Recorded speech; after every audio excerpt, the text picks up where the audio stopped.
The first thing I remember about that night was how the rain sounded wrong. Too steady, too deliberate, like 1,000 careful fingers drumming in rhythm on the roof.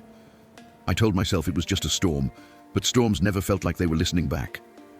I had stayed late at work, then drove the county road home with the wipers slashing at a sheet of water that refused to move. By the time I stepped inside, the house felt like a closed throat. I locked the door, dropped my keys in the ceramic dish, and stood still for a moment, hearing the rain search every edge of the house for a way in. Power flickered and held. I set water to boil for tea. It was past midnight, and the world outside was just blackness and the soft grey glow of the porch light. The road was empty. My phone buzzed with an emergency alert about high winds and flooding, then went quiet. I checked the windows and saw my reflection, pale and stretched on the glass, water streaking down my face where it wasn't there. I forced a laugh, turned on the radio for noise, and tried to pretend I wasn't the only breathing thing in the house. The first knock came while the kettle sang. Not a knock at the front door, not the timid tapping of a branch. It came from the side of the house, halfway between two windows, as if Knuckles had found bare siding in the dark. I froze, hand on the burner, convinced I'd imagined it. It came again, 3 quick taps, then silence. I killed the flame and stood in the humming quiet, rain and radio, and my pulse weaving into one sound. The third knock was harder. I stepped back from the counter and told myself not to move, that whoever was out there would go away. But whoever was out there already knew I was listening. I walked down the hallway to the side door with its little glass pane. The light outside was a white smudge in the storm. I cupped my hands to the glass to cut the glare, but all I could see was the rain. "Hello!" I called, hating how thin my voice sounded, hating how the dark answered by leaning closer. No reply, just that living curtain of water. When I turned to go back, I saw that the hallway runner had shifted against the grain of the floorboards, as if someone had walked along its edge and dragged the fibers out of place. I told myself it was the wind under the door. I told myself a lot of things. I followed the disturbed weave to the living room and found the curtains drawn. I never leave them closed. I stood there staring at them, the fabric lifting and falling slightly, as if a breath moved behind it. The radio cut out to static. The power dimmed and surged. From behind the curtains came the slow rasp of a fingertip tracing the glass. I nearly ripped the rod out of the wall, pulling them open. The window was there, the rain was there, and behind the rain a warped rectangle of yard and the low fence and the forest beyond, black and endless. Nothing else, nothing but the faintest shape of a person standing by the fence, if it was a person at all. Lightning opened the sky and painted the figure in frozen blue, a long coat, a bent head, hands hanging low at strange angles. Thunder followed like a collapsing building. When I blinked, the figure was gone. I told myself to call someone. My phone had 2 bars and then 1. I dialed the non-emergency line, felt stupid for dialing, then felt worse when the call failed. I opened my messages and typed a text to my sister. "Storm's bad. Weird noises outside. If I don't answer in 10 minutes, call me." I stared at it for a heartbeat and hit send. The grey dot spun, but never switched to delivered. The house had a crawl space door in the laundry room, a small square of painted wood with a metal latch. I rarely thought about it, but as I moved from window to window, checking locks with shaking hands, I heard it, the soft clink of that latch tapping metal, tapping, tapping with the rhythm of a drip. I stepped into the laundry room. The light bulb stuttered above me, then steadied. The crawl space door was closed, but the latch hung loose, swinging. I stood very still and it settled on its own. That's when I noticed the floor. 4 damp ovals on the tile, like footprints laid out carefully, heel to toe, leading from the crawl space to the hallway, and then vanishing where the tile met the runner. I wanted the radio back. I wanted anything back. I pressed the power, and it came alive mid-sentence with a weather warning. The voice glitched, stretched, then snapped back. "Avoid unnecessary travel, shelter in place." Behind the announcement, I swear I heard something else layered in, like a whisper just out of range, a syllable that knew my name. I turned it off, and the silence fell like a heavy curtain, full of small teeth. The second knock was a booming pound on the front door that rattled the frame. I leapt back and sucked in air that wouldn't fill my lungs. "Who is it?" I asked, and my mouth felt dry enough to crack. No reply. I stepped closer, pressed my ear to the wood, and heard only the rain roaring against the porch. The peephole showed nothing but a smeared darkness. Then close to my ear, on the other side of the door, I heard a man's voice, calm, apologetic, like a neighbor who needed jumper cables at 1 a.m. "Sorry to bother you," he said. "Can I come in? It's really coming down." My tongue stuck to my teeth. "Who are you?" I asked. He paused too long, then said, "Just let me in." Not please. Let me in. The words felt wrong in a way I couldn't explain, like a copied sentence pasted into a conversation. I backed away. "I'm calling the police," I said, and I meant it with the kind of desperate hope a person feels when they say something to the dark, as if the act of saying it makes it true. Silence. Then the handle turned gently, once, twice, testing the lock. The door shivered in its frame like it was holding its breath. The power died. Everything went black at once. The radio, the fridge hum, the little digital clock by the couch, the breath of the heater. The rain took the opportunity to grow louder. I stood in the sudden dark and felt the house become a new place, the kind that remembers all the footsteps it has ever heard. I shuffled to the kitchen drawer for the flashlight and found it by touch. The beam cut across the room and caught on something shiny by the baseboard. I moved closer. A thin line of water traced beneath the back door, pooling under the mat and creeping toward the rug. The door was locked. The deadbolt was set. The water didn't care. It came in anyway, patient as a pulse. With the flashlight in one hand, I dialed 911 with the other. This time it rang. The dispatcher's voice was a thin thread in a hurricane. I said my address. I said there was someone outside. I said please. She told me units were stretched thin with the storm, but someone would come by. Stay on the line if you can, she said. Her voice had the practiced calm that keeps the world from splitting.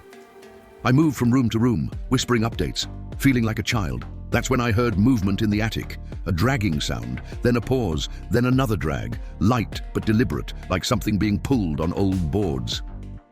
I stopped talking and tilted the flashlight toward the ceiling, as if light could pass through wood. The dispatcher asked if I was okay. Is anyone supposed to be up there? No, I said. No one. Don't investigate, she said quickly, and the word investigate came with a flood of images of people in stories who do the one thing they shouldn't. I promised I wouldn't. I stood under the pull string anyway, staring up like a magnet was inside my skull. The dragging grew fainter, then stopped entirely, as if whatever was up there had placed its ear to the floor to listen to me breathe. Thunder pressed its palm against the roof. The phone line crackled. The dispatcher's voice thinned, broke. For a second, I heard nothing but the emptiest sound in the world. Then the line returned with a high whine. Hello? She asked, distant now. I said I was still here. She told me the road crews had closed the bridge near my street. Responders would have to reroute. Are you safe? She asked. The crawl space latch clicked in the laundry room. I lied and said yes. I backed into the living room and set my back against the biggest wall. I lowered the flashlight to the floor to conserve power. In the dimmed beam, I could just make out the runner in the hallway. The edge slightly rippled. I watched it the way a person watches a sleeping person's chest, waiting, measuring. In the heavy quiet, another sound woke up. Breathing, not mine. It came from the window near the couch, fogging the glass from the inside. I lifted the light and saw it. An oval of condensation at mouth height, forming, fading, forming again. My hand remembered my body and moved on its own. I raised the flashlight to the glass and saw my reflection. It smiled at me. I wasn't smiling. The smile widened, unconnected to the muscles in my face. Lightning made a clean incision through the night, and the reflection stepped half a pace closer without my feet moving.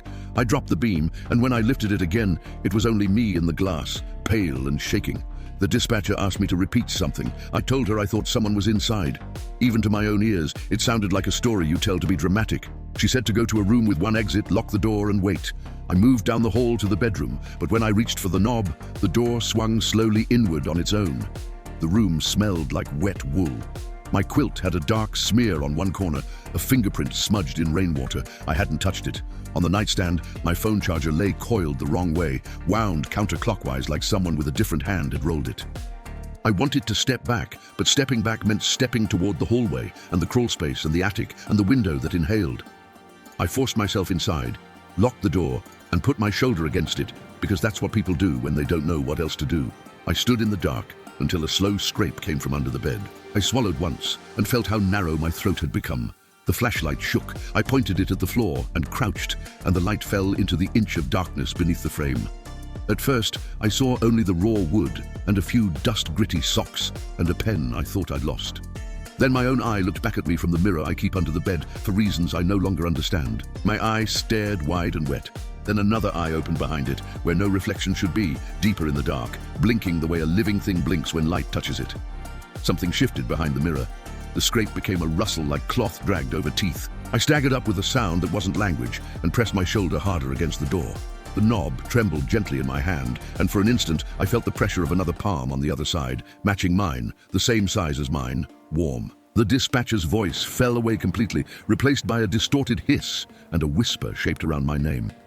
I hung up on the emergency line and realized I had done it only after the screen went dark. I tried to call back, but the signal was gone. The house grinned in the silence. The rain found a new rhythm. I don't remember making the decision to run. I remember the sensation of being expelled, of my body becoming a thrown thing. I unlocked the door, sprinted down the hall, past the crawl space whose latch now lay on the floor like a torn-off fingernail, past the living room window blooming with fog, into the kitchen where the back door waited like a promise. I wrenched it open, and the storm met me head-on, cold and vast and full of 1,000 hands. The yard was a shallow lake. The fence line was a black seam. And there at the seam, shoulder deep in the fog, stood the figure I'd seen before, coat soaked, head tilted, hands dangling at wrong angles as if every joint had been taught a new lesson. It did not move toward me. It didn't need to. The space between us moved instead, filled with the surety that it had been here before I knew it, that it had known the shape of my house from the inside. A light flickered in the second bedroom, a light I hadn't turned on. Through the rain-bright window, I saw a silhouette move behind the curtain. My silhouette. A second me stood in my house and lifted a hand in a slow, precise wave. I slammed the back door and slid the bolt. Water ran down my arms to my elbows. Somewhere in the attic, something heavy rolled once and stopped, as if a bag of bones had turned over and settled. The crawl space door behind me creaked open a hand's width. I faced it with the flashlight lifted like a weapon. Inside, at the seam where light fell in and darkness began, a pair of clean, pale toes waited, unmoving. They withdrew an inch, not like a step, but like a retreat into a home.